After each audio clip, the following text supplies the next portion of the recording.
Hi. No surprise to me that Angela Rayner resigned, setting the Labour government and party into turmoil, the results of which will play out painfully over the next few weeks. So yesterday saw the opening of the Reform UK conference in Birmingham. Overnight, ex-Conservative Cabinet Minister Nadine Dorries, close confidant of Boris Johnson, announced a defection to Reform, with conference meant to be opened by this opportunistic politician. Rayner's resignation, however, had the schedule shifted, whereby Farage himself opened the proceedings with his usual self-assured bluster and patter, replete with pregnant pauses, but efficient enough to rouse the punters. Dorries was next.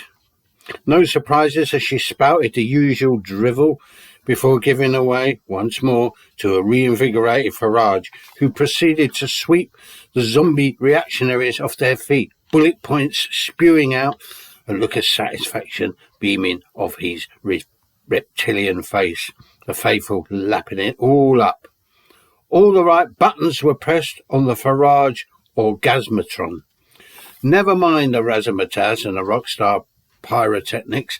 Maybe the hoses should have been played on the empty seats during recess. This is my immediate impression of the opening phase of the Reform UK conference, written as further resignations and sackings are emerging from Starmer's embattled cabinet. I don't think there's anything to prevent Reform UK from constituting our next government.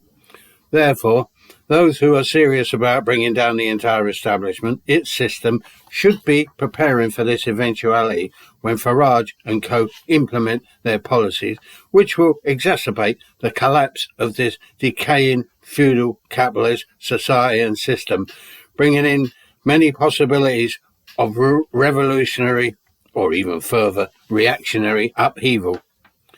We aren't even beginning to formulate any alternatives, let alone lay the foundations to help enable any working class or lower order rebellions by creating alternative medias, new forms of social syndicalism based at the expanding bottom of the capitalist pig pile.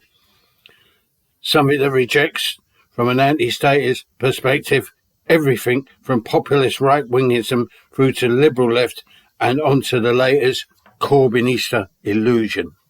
Bye.